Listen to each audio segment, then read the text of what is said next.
مرنے سے پہلے اے مسلمہ کر لے اس پہ غور، کتابوں کا خدا اور ہے، بابوں کا خدا اور۔ تو عورت زیور پہن کے نماز پڑھ سکتی ہے۔ ٹھیک ہوگا جی؟ جزاک اللہ۔ علی بھائی اگلا سوال ہے، کیا نماز کی حالت میں عورت کے لیے سارے جسم اور سر کے بالوں کے ساتھ ساتھ ہاتھ اور پاؤں کو ڈھانپنا بھی ضروری ہے؟ اہل حدیث تھوڑی سختی کرتے ہیں اس مسئلے میں۔ ایک ویسے ضعیف روایت بھی ہے سنن ابی داؤد کے اندر پیش کی جاتی ہے، لیکن وہ روایت کمزور ہے، کہ بلکہ اس کو یہ بھی کہا جاتا ہے موقوفاً ہے ام سلمہ سے، لیکن پھر بھی اس کی سند کمزور ہے، کہ عورت جو ہے وہ نماز کی حالت میں اس کا سطر یہ ہے کہ وہ اپنے پاؤں بھی ڈھانپے اگر وہ ایک چادر میں نماز پڑھ رہی ہے۔ تو یہ روایت تو کمزور ہے۔ بعض باقی روایتیں ایسی ملتی ہیں جس کی بنیاد پہ لوگوں نے یہ مسئلہ نکالا ہے، باقی امت کا اجماع اس پہ نہیں ہے۔ امت کا اجماع اس میں یہ ہے کہ چہرے کی ٹکیا، دونوں ہاتھ اور ٹخنوں سے نیچے والے پاؤں، عورت ٹخنوں سے اوپر نہیں کر سکتی، تامد یا پینٹ یا اپنا پجامہ یا شلوار، اس نے ٹخنوں سے نیچے کرنا ہے، مرد نے اوپر رکھنا ہے۔ ابو داؤد میں حدیث ہے کہ ٹخنوں سے نیچے ہو تو نماز نہیں ہوتی اس کی۔ تو یہ وہ چیزیں ہیں جن کا قرآن میں سورہ النور کے اندر ذکر ہے، سورۃ العذاب میں، کہ یہ چیزیں وہ ہیں جو خود بخود ظاہر ہو جاتی ہیں، چہرے کی ٹکیا اور یہ اور یہ بھی اس صورت میں جب آپ محرم کی موجودگی میں نماز پڑھ رہے ہیں یا عورتیں عورتوں والی سائڈ پہ نماز پڑھ رہی ہیں۔ اگر مردوں کے ساتھ مکس گیدرنگ والا معاملہ ہے تو اگر تو یعنی مرد جو ہیں وہ صحابہ کرام ہوں اور عورتیں پیچھے نماز پڑھتی ہوں اور صحابہ کرام مڑ مڑ کے پیچھے تو نہیں ظاہر دیکھیں گے، تو پھر وہاں پہ تو عورت چہرہ کھلا رکھ کے بھی نماز پڑھ سکتی ہے۔ جس طرح ہم کہتے ہیں نا کہ وہ نبی علیہ السلام نے، اور وہاں اسی بخاری مسلم میں حدیث میں موجود ہے، نبی علیہ السلام فرمایا جب تک مرد سر نہ اٹھا لیں عورتیں سر نہ اٹھائیں، کیونکہ کپڑے بیچاروں کے مختصر ہوتے تھے، بعض کا شرمگاہ نظر آ جاتی تھی۔ تو حضور علیہ السلام نے یعنی حکم دیا، جہاں اتنی غربت یہ سارا کچھ ہو، اللہ کے نبی کے پیچھے نماز پڑھ رہا ہو بندہ، تو ان چکروں میں تو نہیں پڑے گا نا وہ۔ تو اب تو خیر میں سمجھتا ہوں زیادہ بہتر معاملہ ہے کہ عورتوں کی جگہ ہی نماز کے لیے الگ بنی ہوتی ہے، وہاں پہ تو پھر کوئی ایسا سلسلہ نہیں ہے، سوائے اس کے کہ سی سی ٹی وی کیمرے نہیں ہونے چاہیے، وہاں پہ بھی کوشش بچنے میں ہی عافیت ہے۔ بعض اوقات انہوں نے کیمرے بھی لگائے ہوتے ہیں علماء نے امت کے وسیع تر مفاد کے لیے، تو وہاں پہ تو نہیں ہونے چاہیے کیمرے۔ اسی لیے میں کہتا ہوں مسجدوں میں اعتکاف کو بھی اوائڈ کریں، عورتیں گھروں میں ہی کریں اجتہاداً، کوئی مسئلہ نہیں ہے، کیونکہ اس طرح کے ایشوز پھر بڑی دور تک چلے جاتے ہیں، کئی ایک چیزیں پھر سامنے آنا شروع ہو جاتی ہیں، مسئلے خراب ہو جاتے ہیں۔ اس لیے عورتیں جو ہے نا وہ اپنے معاملات کو بڑا دیکھ سنبھل کے چلیں۔ باقی پاؤں اگر وہ ڈھانپ لیتی ہیں تو ٹھیک ہے، کوئی حرج نہیں ہے، لیکن یہ ان کے سطر کا حصہ نہیں ہے۔ جس طرح مرد کا سطر نماز کے لیے ناف سے لے کے گھٹنوں کے نیچے تک ہے، بشرطے کہ قمیض نہ ہو، ورنہ وہ بخاری میں حدیث ہے کہ اس شخص کی نماز نہیں ہوتی جب تک اس کا کچھ حصہ کندھے پر نہ ہو۔ تو وہ 2 چادروں میں آپ نے نماز پڑھنی ہے، ایٹ لیسٹ 2 چادریں نہ ہو تو پھر تو تہمت بھی کافی ہے۔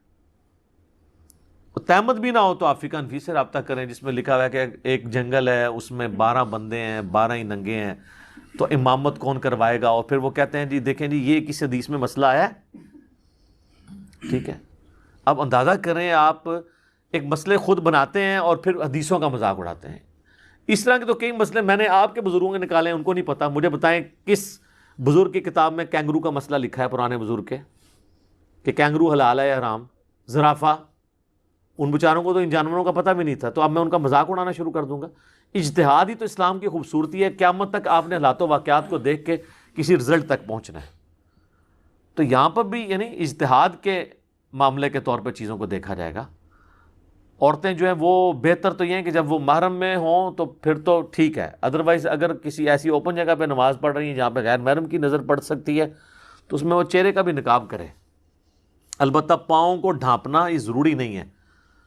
ویسے آپ سعودی عرب میں چلے جائیں نا تو وہ عورتوں کو انہوں نے کالے دستانے بھی پہنائے ہوتے ہیں، پاؤں میں جرابیں، سخت گرمیوں کے اندر انہوں نے نا یہ سارا کچھ۔ یہاں پہ بھی آپ دیکھ لیں کہ پورے کا پورا دین عورتوں پہ اپلائی کیا ہوتا ہے۔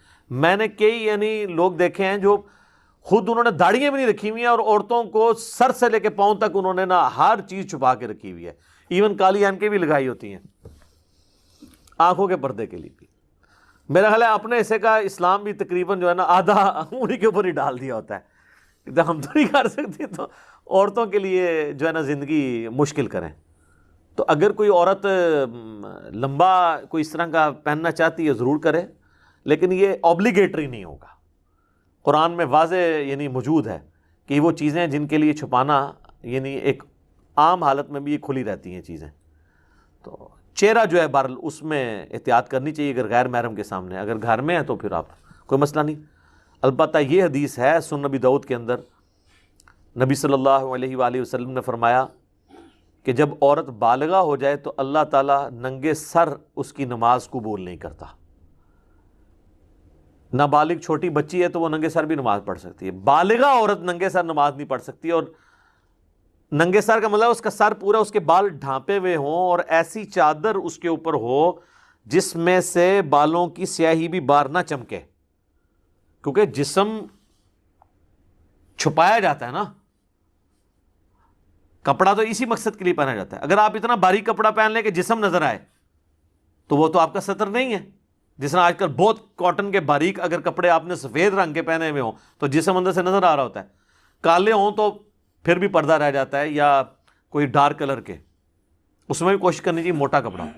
اس طریقے سے اگر باریک دوپٹہ سر پہ اوڑھا ہوا ہے، ویسے عورتوں کو یہ بات پتہ ہے وہ ڈبل ٹرپل کر کے اوڑھ لیتی ہیں، بال نکلے ہوئے نہ ہوں. بالغہ عورت ہے تو اس کی نماز قبول نہیں ہوگی اگر ننگے سر وہ نماز پڑھ رہی ہے. اچھا، اس کو مس یوز بھی کیا گیا ہمارے لوگوں نے نا پردے کی ترغیب دلانے کے لیے. میں نے خود ایسی پوسٹیں دیکھی ہیں فیس بک پہ جن پہ لکھا ہے کہ جو عورت ننگے سر رہتی ہے اللہ اس کی نماز ہی قبول نہیں کرتا. اس کو اس رنگ میں بدل دیا، حالانکہ وہ الفاظ یہ تھے کہ جب عورت بالغہ ہو تو ننگے سر نماز قبول نہیں ہوتی، یعنی نماز کی حالت میں اس کا سر ننگا نہیں ہونا چاہیے. یہ اسی طریقے سے وہ جیسے صحیح بخاری میں حدیث ہے نا، اس کا ترجمہ بھی انہوں نے غلط کیا ہوا ہے کہ سب سے بہتر وہ ہے جس کی سب سے زیادہ بیویاں ہوں. صحیح بخاری کی حدیث. سر قرآن میں تو لکھا ہوا ہے کہ یہ صرف اجازت ہے 2 3 یا 4 تک، اور پھر اللہ تعالیٰ نے فرمایا اگر خدشہ ہو انصاف نہیں کر سکو گے تو 1 پہ اکتفا کرو. قرآن میں تو 1 کو پریفریبل کہا گیا ہے، زیادہ کی اجازت ہے.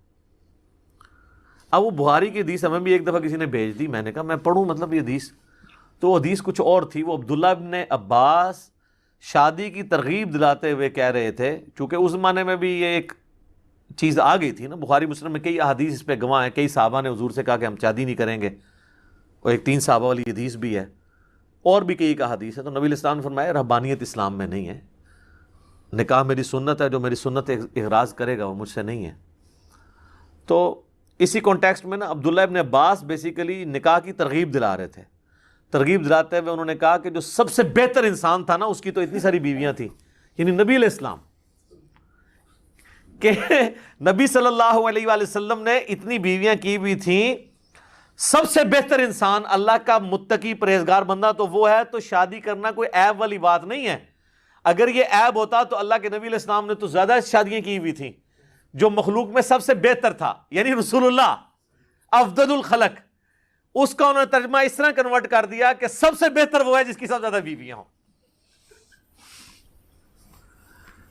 تو وہ ہم تھوڑی سی عقل اپنی بھی استعمال کر لیا کریں کہ یہ ترجمے کس طریقے سے کس طرف لے کے جائے. اور بعض کا ایسے ہو جاتا ہے تھوڑا سا وقف کرنے سے رکنے سے، اٹھو مت بیٹھو، اگر آپ اٹھو مت کے اوپر رک جائیں تو اس کا مطلب ہے اٹھو مت بیٹھ جاؤ. اور اگر آپ نہ رکیں تو اٹھو پہ رک جائیں، اٹھو مت بیٹھو تو اس کا مطلب ہے اٹھ جاؤ. ایک ہی جملہ ہے، تھوڑی سی اس کی ٹون بدلنے سے، وقت کرنے سے، بدلنے سے کیا بن جاتا ہے. تو وہ لوگ اپنے اپنے مطلب اس میں سے نکال لیتے ہیں. تو اس طرح حدیث کے اندر جو ہے وہ یہی ہے کہ جو بالغہ عورت،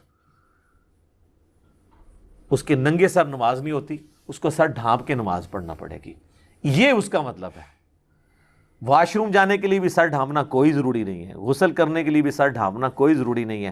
عام حالت میں عورت اپنے گھر میں ریلیکس رہنا چاہتی ہے، اس کو کسی بھی صورت میں اس طرح کے اضافی کپڑے رکھنے کی ضرورت نہیں ہے اگر کسی غیر محرم کی اس پہ نظر نہیں پڑ رہی.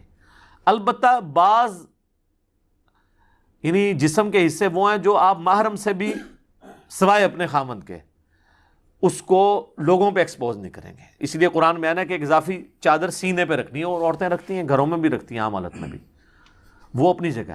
میں بات کر رہا ہوں چہرہ کھلا ہونے کے, یا ایون ایک عورت اپنے باپ کے سامنے آتی ہے, اس نے ویسے دوپٹہ لیا یا دوپٹہ اس کا گر گیا, بال ظاہر ہوئے ہیں, تو اس کے باپ کے لیے تو وہ پردہ نہیں ہے اس کے بالوں کے ساتھ. باپ بیٹی کا تو رشتہ بہت عظیم ہے, ٹھیک ہے, تو وہ معاملہ بالکل الگ ہے. تو اس طرح چیزوں کو مکس کرنے کی ضرورت نہیں ہے. ٹھیک ہو گیا جی, جزاک اللہ. علی بھائی اگلا سوال ہے, کیا نماز کے لیے عورت پر بھی جوڑا کھولنا ضروری ہے جیسا کہ مردوں کے لیے بالوں اور کپڑوں کو سمیٹنے کی ممانعت آئی ہے؟ بخاری مسلم میں حدیث ہے, نبی علیہ السلام نے فرمایا کہ کوئی بھی نماز کی حالت میں نہ تو اپنے بالوں کو سمیٹے اور نہ کپڑوں کو. یہ ودن نماز ہے. اس چیز کو نبی علیہ السلام نے ناپسند فرمایا. اس کی وجہ سے محدثین نے پھر شرح یہ کی ہے کہ اصل میں نبی علیہ السلام کی خواہش ہے کہ جو بندہ سجدہ کرے تو اس کے بال بھی عاجزی کے طور پہ جا کے سجدے میں گریں. اگر اس نے سر پہ کوئی ٹوپی نہیں پہنی ہوئی ہے تو اس کا جوڑا نہ باندھے, یا پگڑی پہنی ہے, ٹوپی پہنی ہے, پھر تو خود بخود بال نہیں جا کے گریں گے. جوڑا کرنے کی نماز کی حالت میں اجازت نہیں ہے. ویسے اگر کوئی مرد جوڑا کر لیتا ہے کوئی حرج نہیں ہے, لیکن وہ کندھوں سے اوپر اس کے بال ہونے چاہیے, اس سے نیچے نہ. بال کو سمیٹنے کے لیے آپ جیل بھی لگا سکتے ہیں, صحیح بخاری میں موجود ہے, مسلم میں. اما عائشہ کہتی ہیں کہ نبی علیہ السلام کے بالوں کو میں گوندا کرتی تھی, اس وقت گوند استعمال ہوتی تھی, بال بہت گھنے تھے تو چپکا دیا کرتی تھی بالوں کو, ایک جگہ سیٹ رہے, تو رکھ سکتے ہیں آپ. یہ جو جوڑے والا معاملہ ہے نا, کہ عورت جوڑا یعنی کھولے اور بالوں کو سیدھا کر کے نماز پڑھے, یہ جوڑے میں پڑھ سکتی ہے, بالکل پڑھ سکتی ہے. اپنے گھر میں پڑھ رہی ہے تو بالکل ٹھیک ہے. رہا پبلک پلیس کے اوپر اس طرح کا جوڑا بنانا کہ وہ سر پہ اس طرح ابھرا ہوا باہر سے نظر آئے, جس طرح کئی عورتیں جو ہیں وہ اپنے بالوں کو نمایاں کرنے کے لیے, اپنے جسم کے نمائش کے لیے حرکت کرتی ہیں, وہ تو غلط ہے. وہ تو صحیح مسلم میں حدیث ہے نا کہ نبی علیہ السلام نے فرمایا کہ 2 اس قسم کے جہنمی ہیں جن کا عذاب میں نے بھی نہیں دیکھا, اتنا سخت عذاب ہے. ان میں سے پہلی کیٹیگری ان لوگوں کی ہے جن کے ہاتھ میں کوڑے ہیں, یعنی ویسے حکمران یا ایسے جلاد جو لوگوں کو ناحق مارتے ہیں. اور دوسری وہ عورتیں جو مٹکنے والیاں, مردوں کو اپنی طرف مائل کرنے والیاں, اور ایسا لباس پہننے والیاں کہ گویا وہ ننگی ہوں, یعنی اتنا چست لباس یا اتنا باریک کہ اس میں سے جسم ڈھلک رہا ہو, جن کے سر بختی اونٹوں کے مانند ہوں گے. یہ آپ دیکھیں عرب میں اگر آپ چلے جائیں نا تو کئی عورتیں جو ہے نا یہ اتنا بڑا اوپر جوڑا کر کے نا یوں کر کے حجاب لیا ہوتا ہے. یہ کون سا حجاب ہے جس میں آپ اٹریکٹ کر رہے ہیں کسی کو؟ اس قسم کا جوڑا نماز ہو یا نماز کے باہر یہ ویسے ہی غلط ہے. اس جوڑے میں بھی کوئی نماز پڑھ لے گا, نماز اس کی ہو جائے گی عورت کی, لیکن یہ عمل بذات خود غلط ہوگا. ایون مرد کے لیے بھی جو ہے یہ صرف ترغیب کے لیے ہے کہ وہ یعنی ان کاموں سے بچے کہ نماز کی حالت میں وہ جوڑا یا کپڑوں کو نہ سمیٹے. اب بعض کا لوگ پینٹ میں نماز پڑھ رہے ہیں, اب سجدے میں جانے لگتے ہیں تو تھوڑی سی پینٹ ان کو سمیٹنی پڑ جاتی ہے, ادروائز پینٹ پھٹ سکتی ہے, تو وہ اتنی چوڑی نہیں ہوتی ڈریس پینٹ نہ ہو تو, وہ ایک معاملہ الگ ہے. یہ چیزیں پریفریبل ہیں, یہ اس طرح کی چیزیں نہیں ہیں جن سے حلال و حرام کا مسئلہ اخذ ہونا شروع ہو جائے. تو بہتر یہ کہ عورت جو ہے وہ جوڑے کو اوائڈ ہی کرے, بال سیدھے رکھے نماز کے لیے بھی, لیکن بعض اوقات وہ وقتی طور پہ سمیٹنے پڑ جاتے ہیں, کوئی حرج نہیں ہے. اور اس میں ایک میں شرعی مسئلہ بتا دوں, بخاری مسلم میں یہ بھی حدیث ہے, عائشہ کہتی ہیں کہ نبی علیہ السلام ہمیں حیض کے بعد جب غسل کا حکم دیتے تو حکم دیتے کہ جوڑا کھول کے ہم غسل کریں, اور عام غسل جنابت میں آپ ہمیں چٹیا یا جوڑا کھولنے کا حکم نہیں دیتے تھے, یعنی جو بال باندھے ہوتے تھے چٹیا, تو وہ بس چٹیا کے اوپر ہی ہم پانی بہا لیں, بس سر کی جڑ تک پانی پہنچ جائے. عورتوں کو اللہ نے یہ آسانی دی ہے کہ وہ حیض کا غسل تو بال کھول کے کریں گی, اس زمانے میں تو پانی بھی ایشو تھا, اور عام جو غسل ہے نا اس کے لیے ان کو کوئی پانی اتنا زیادہ استعمال کرنے کی ضرورت نہیں. لیکن آج کل تو ویسے ہی مسئلہ نہیں ہے, شاور ہے, پانی کھلا ہے, زمین نے اپنے خزانے اگل دیے, اب تو یہ ایشوز ہی ختم ہو چکے ہیں. ٹھیک ہو گیا.